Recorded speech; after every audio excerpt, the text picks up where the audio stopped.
तो ये बहुत सर मेरे लिए तो बहुत दुःख की बात है, लेकिन मेरे लिए ये बड़ी बात नहीं, हम सब आरसीएम परिवार के लोग हैं, कम से कम इस संख्या को आप लोग बढ़ाइए, ताकि हम लोग ज़्यादा सर एक जो नॉलेज दे रहे हैं सर मैं क्या बताऊँ? मैं तो दिल से बता रहा हूँ कि यहाँ पे यदि हमारा 20 साथी, 50 साथी रहता, तो और अच्छा रहता sir. Thank you sir, mike over to you. Thank you Pappu sir, धन्यवाद। आइए हम लोग नेक्स्ट नेक्स्ट चलते हैं अगले व्यक्ति के पास। हमारे बीच में मिस्टर प्रभात कुमार चौधरी सर हैं, बक्सर से, भोजपुर से। Please welcome Prabhat sir. आज आपने सर के मुखार बिंदु से जो सीखा उसको दोहराएं, क्या आपने सीखा? Thank you sir, thank you. सभी को जय आरसीएम। जय मेरा नाम हरसिम प्रभात सर। कुमार चौधरी, मैं पुराना भोजपुर का हूँ। और आज का मीटिंग जो रहा बहुत ही शानदार रहा, बहुत ही सुपर। और बहुत ही पॉइंट सीखने को मिला, जिसमें से मुख्य पॉइंट सर के माध्यम से हम लोगों को सीखने को ये मिला, जो उस संघर्ष को झेलेगा वही जो है कि ऊंचाइयों का सामना कर सकता है, अपने सपने को पूरा कर सकता है। और वो स्टोरी अमिताभ बच्चन सर की थी, जिन अब उनके बारे में क्या कहा जाए, जिनके पास हर सुख सुविधा था, फिर भी उनके जीवन में संघर्ष आया। तो हम लोगों के जीवन में भी संघर्ष आएगा और उसको डट कर सामना करना है। थैंक यू सर, जय Shri Ram. Thank you sir. डट के सामना करना है तो करना है, क्योंकि जो मुख से बोलते हैं वो मेरे जीवन में घटित होता है और होने लगता है। आपने कहा है कि डट के सामना करना है, तो यकीन मानिए ऊपर वाला आपकी इतनी शक्ति जरूर देगा कि संघर्ष आएगा तो उसका डट के सामना आप कर पाएंगे। सो थैंक यू। हमारे बीच में नेक्स्ट साथी एक मजबूत व्यक्ति हैं, मिस्टर सुदर्शन पटेल सर, पड़ाव वाराणसी से। प्लीज सुदर्शन सर, आपका वेलकम है। सर आज के मीटिंग में सर बहुत ही अच्छा सा जानकारी मिला सर, और मेरा सर ड्रीम भी बन गया है सर कि मुझे अपने आप को ऐसा व्यक्ति बनाना है, और कि अगर मेरे नाम से लोग को पता चले कि सुदर्शन जी आए हैं, तो उनको लगे कि सर वाकई में मतलब कि उन्होंने अपने जीवन को बदला है।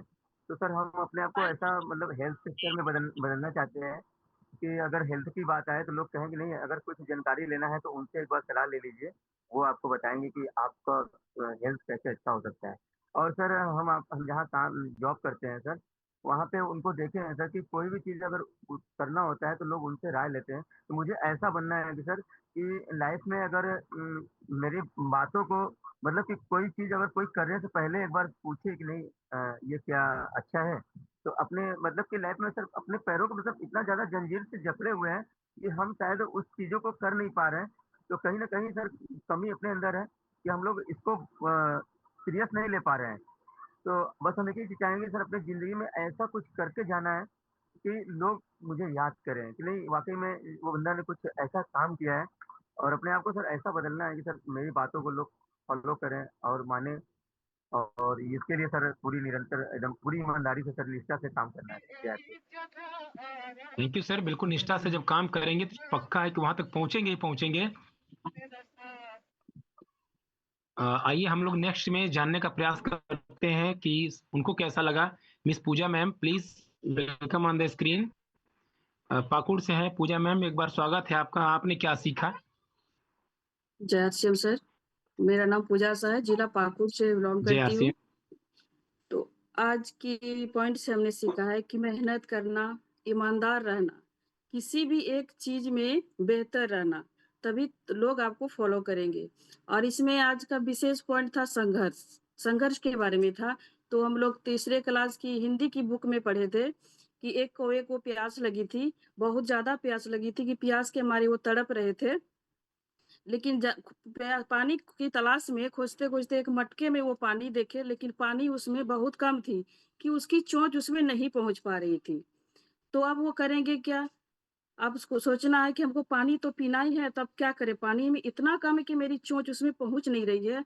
तब उसके एक आइडिया सूझी कि नहीं, इसमें अगर एक एक कंकड़ अगर डाल दिया जाए तो पानी ऊपर आ सकती है। तो इसी तरह एक एक कंकड़ डालते डालते इतना कंकड़ डाले कि उसका पानी ऊपर आ गए, और वे कौवे ने वो पानी जी भर के पी और अपना प्यास बुझाए। उसी समय अगर कौवे अगर लापरवाही करते या संघर्ष नहीं करते या आलस करके छोड़ देते, तो वे कौवे तड़प तड़प के पानी प्यास से मर जाते। तो हम लोग में इस संघर्ष में ही सीख मिलती है कि हम लोग को लगातार मेहनत करनी है। लगातार हम लोग को प्लान दिखाना है, लगातार हम लोग को चलते रहना है। अगर चलना बंद कर देंगे तो हम लोग का भी ये इनकम रुक जाएगी, फिर आगे हम लोग नहीं बढ़ पाएँगे। So thank you sir. Mike over to Mantu sir. शानदार। बिल्कुल बहुत लापरवाही नहीं करनी है, आलस नहीं करना है और उसी उसी मटके में पानी डाल करके कंकड़ को पानी ऊपर लाकर पी लेना है, लेकिन लापरवाही और आलस नहीं करना है। धन्यवाद। आइए हम लोग नेक्स्ट में जानते हैं, हमारे बीच में गीता देवी बाराहाट से जुड़ी हैं। गीता मैम, आपका भी वेलकम है। आपने जो सीखा अपनी बातों को प्रेजेंट करें। गीता देवी वेलकम बाराहाट। वेलकम गीता जी। अच्छा अच्छा। जय सर। जय मैं आरसीएम। मैंने आज आज का टॉपिक था सर संघर्ष। संघर्ष में सीखे सर, जो पूजा दी बोली बिल्कुल सही बोली सर। कौवा वाला कहानी हम भी पढ़े हैं कि पानी नीचे रहते कंकड़ दे देगा, पानी ऊपर करने के बाद पिए हैं सर। लेकिन हम रोज कुछ ना कुछ 2-4 लोग को प्लान बताते समझाते हैं सर। प्लान बताने समझाने से नहीं होता है। न्यूट्री चार्ज के विषय में हमको ज्यादा जानकारी नहीं सर। हमको ज्यादातर लोग किसी बच्चा का पेट में लीवर का प्रॉब्लम, किसी का पेट में सूजन, किसी का पैर दर्द, इस तरह हमको सब आते हैं सर। न्यूट्री चार्ज के विषय में हमको ज्यादा जानकारी नहीं, हम नहीं बता पाते हैं। और सिर्फ धनिया मिर्ची बदलने से नहीं होता है सर। उसका घर में पूरी तरह से सब चीज को बताने के बाद आदमी आएगा सिस्टम को और सब सीखेगा। और यदि मेरा सपोर्ट करे आगे पप्पू सर, तो हम कल है सर कि 2-3 गो के हम आदमी को ला के जो मीटिंग अटेंड कर सकते हैं सर। 50 के 53-55 बना सकते हैं। जय आरसीएम सर। थैंक यू, शुक्रिया, धन्यवाद आपको गीता मैम। 50, 53, 55 आपको कल बनाना है, पप्पू जी का सहयोग लेना है और इसको 53, 55 बनाना है। आइए हमारे बीच में एक साथी और हैंड रेज किए हैं, उनको भी ले लेते हैं। हमारे बीच में हैं निशा कुमारी जी हैं बरहड़वा से। प्लीज निशा मैम, आपका स्वागत है। एक बार आप भी अपनी बातों को रखें, आपने जो सीखा। निशा कुमारी बरहड़वा से, प्लीज। मेरी आवाज पहुंच रही है?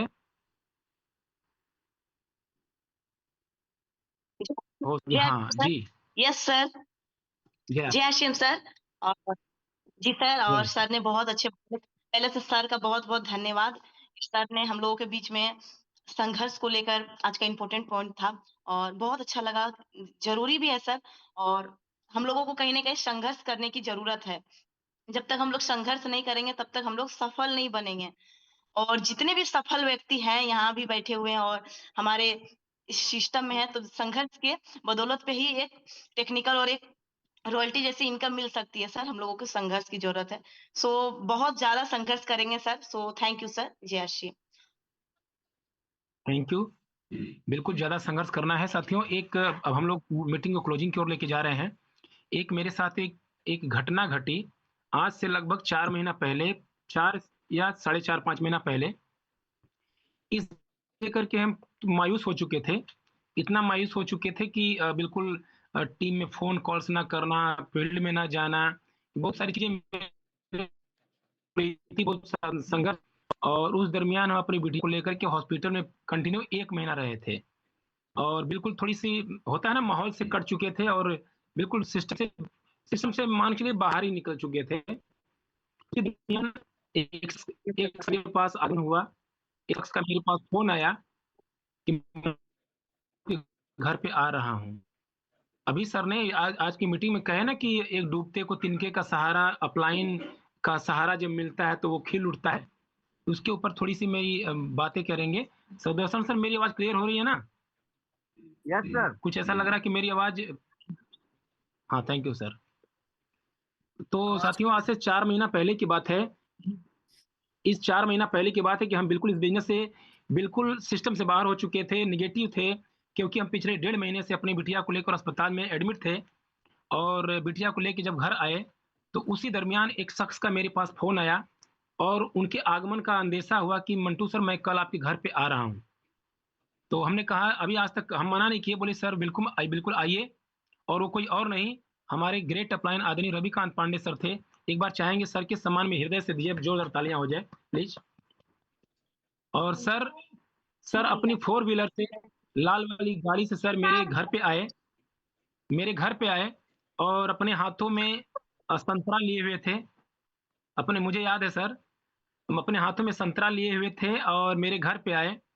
और सर जहाँ हम बैठे हैं, अभी हम जहाँ मीटिंग कर रहे हैं यहीं पे सर आकर के सर को हमने बैठाया और मेरे साथ सर ये 3 घंटा सर बैठे। ईमानदारी से मैं बता रहा हूँ सर, लाइफ में वो दिन मैं कभी नहीं भूलूँगा। वो मेरी ज़िंदगी का टर्निंग पॉइंट बना, मेरी ज़िंदगी का एक मोड़ बना और उस दिन से अब तक इस बिज़नेस को मैं जैसे लगता कि मैं पागलों की तरह कर रहा हूँ। उस दिन से अब तक पागलों की तरह मैं इस बिज़नेस में दौड़ रहा हूँ, कर रहा हूँ। 3 घंटे की सर की मुलाकात मेरे जीवन को यूँ टर्न कर दिया और आज नतीजा ये है, उस समय बिज़नेस मेरा हुआ करता था 70,000, 60,000 अनमने ढंग से और आज वो मेरा बिज़नेस पौने 2 लाख पहुँच रहा है। सर की एक मुलाकात सर की एक मुलाकात तो गीत है ना कि एक मुलाकात ज़रूरी है सनम, ज़िंदा रहने के लिए तेरी कसम एक मुलाकात ज़रूरी है सनम। तो बिल्कुल वो सही गीत है। सर की एक मुलाकात ने मेरे जीवन को टर्न किया है, तो सर को हम लाख-लाख धन्यवाद करते हैं, शुक्रगुज़ार हैं कि सर ने मेरे घर पे आए होते, एक दिन सहारा ना बने होते ना शायद मैं इस बिज़नेस में एक्टिव हुआ होता, ना काम किया होता। शायद मेरा पतन निश्चित था, लेकिन अपलाइन एक तिनके का सहारा बन के आए और मुझे उजागर किए, आगे बढ़ाए। तो लाख-लाख धन्यवाद सर। और हम यही मैसेज इससे देना चाहेंगे कि हम में से प्रत्येक व्यक्ति के जीवन में एक-एक अपलाइन है, 2-2 अपलाइन है। उस अपलाइन की बातों को बिल्कुल मानें, बिल्कुल समझें, समझें ही नहीं, बल्कि उनके एक-एक शब्दों को, उनके एक-एक हँसी को, उनके एक-एक हरकत को महसूस करें। समझने की बात गलत हमने कह दिया है यहाँ पे। महसूस करें कि आपका अपलाइन आपको कहना क्या चाहता है। आपका अपलाइन आपको दिखाना क्या चाहता है, आपका अपलाइन आपको लेके जाना कहाँ चाहता है। ये बहुत बड़ी ये महसूस कर बात है। समझने में तो फिर दिल दिमाग का सीधा हो जाएगा, बस महसूस करना है सर। तो हमें प्रत्येक व्यक्ति को महसूस करके अपने अपलाइन की कद्र करते हुए, उनकी बातों को महसूस करके जीवन में एक सपना बना के आगे बढ़ जाना है। अब तो ऐसा दिख रहा है कि सामने मेरे टारगेट सामने दिख रहा है, मैं उसको अचीव करने वाला हूँ, अचीव कर रहा हूँ, ऐसे मुझे महसूस हो रहा है क्योंकि एक मुलाकात ज़रूरी है और वो मुलाकात सर से हुई है और हम सब लोग मिल करके दिखाएँगे। तो सर सर का बहुत-बहुत शुक्रिया सर, धन्यवाद। और सर हम पुनः सर के पास ही चलते हैं 1 मिनट के लिए क्योंकि सर कुछ कहना चाहते हैं, कुछ कहें सर। Please sir. देखिए आदरणीय सर को हम हाँ, आमंत्रित कर रहे हैं कि कुछ कहें सर। देखिए हम इतना ही कहना चाहेंगे कि जब एक अपलाइन होने जी के सर। नाते आपको जब अपनी कामयाबी दिखने लगे, समझिए कि इससे बड़ा लाइफ लाइन के लिए ऊर्जा का बिंदु और कुछ नहीं हो सकता। अपलाइन को जब कामयाबी दिखने लगे तो समझिए कि लाइफ लाइन के लिए इससे बड़ा ऊर्जा का केंद्र कुछ हो ही नहीं सकता। क्यों? क्योंकि अपलाइन की सफलता के बाद किसकी सफलता होती है? आपकी, हमारी। Life line. आप मुझे एक चीज़ बताइए, एक सवाल है सर। बड़े भाई की शादी में सबसे ज़्यादा नाचता कौन है? छोटा भाई। क्यों? छोटा भाई। क्यों छोटा भाई सबसे ज़्यादा डांस करता है सर, बड़े भाई की शादी में? क्योंकि उसको मालूम है कि अगला नंबर मेरा ही है और बड़े भाई की शादी होने के बाद अगला नंबर मेरा ही आएगा। ठीक ठीक वैसे ही किसी को जस्ट अपोजिट कर देते हैं। बड़ी बहन के शादी में सबसे ज़्यादा सजी-धजी कौन होती है? छोटी बहन। छोटी। क्यों? क्योंकि छोटी बहन को महसूस होता है कि अब अगला नंबर मेरा ही है। तो वैसे ही अपलाइन को जब कामयाबी दिखने लगे ना, तो सबसे ज़्यादा ऊर्जावान और एक्साइटेड हमें आपको हो जाना चाहिए क्योंकि अपलाइन को कामयाबी दिख रहा है मतलब अब अगला नंबर मेरा होने वाला है। तो मंटू सर अगर आपको कामयाबी दिख मेरे रही है ना, तो पूरी टीम के लिए बहुत-बहुत शुभकामनाएँ क्योंकि टीम का नंबर अगला आने वाला है सर। तो बहुत-बहुत शुभकामनाएँ और 12 जुलाई को साहिबगंज के फ्रेंड्स क्लब हॉल में आरसीएम के बहुत बड़े लीडर एमराल्ड अचीवर मेरे अपलाइन हैं वो, श्रीमान संजय कुमार साहू सर। एक बार जोरदार तालियां उनके लिए हम लोग क्लैप कर दें। राइट। 12 जुलाई को उनका आगमन हो रहा है फ्रेंड्स क्लब में साहिबगंज में। आप सभी साथी साहिबगंज के, बढ़रवा के, भागलपुर के, कटिहार के, कहलगांव के, पाकुड़ के, बढ़रवा के जितने भी टीम के लोग हैं सबको आप उस प्रोग्राम में आमंत्रित करें। याद रखिएगा माहौल बहुत जरूरी है, माहौल बहुत जरूरी है और जहां जाने से आग लगे उस माहौल में तो टीम को डालना सबसे जरूरी है।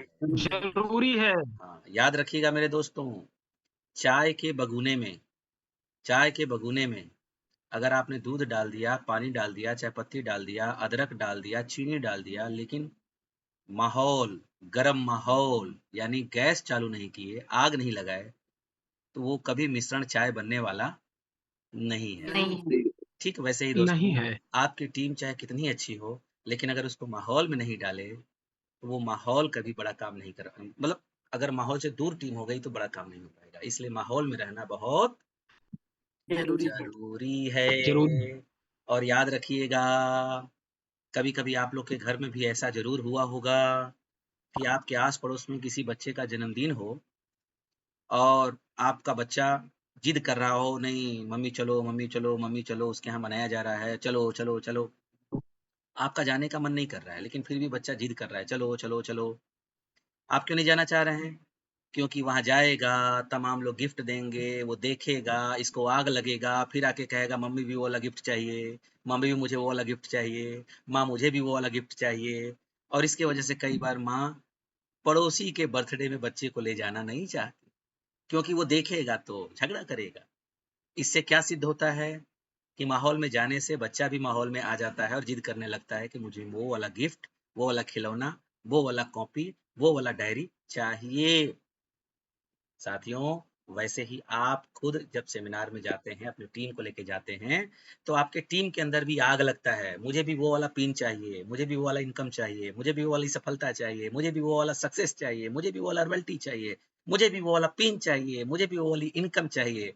और यही जिद आदमी को उस पिन तक लेके जाती है। इसलिए माहौल बहुत ज़रूरी है। बहुत-बहुत शुक्रिया sir, thank you. Mantu sir. Thank you sir, शुक्रिया सर। और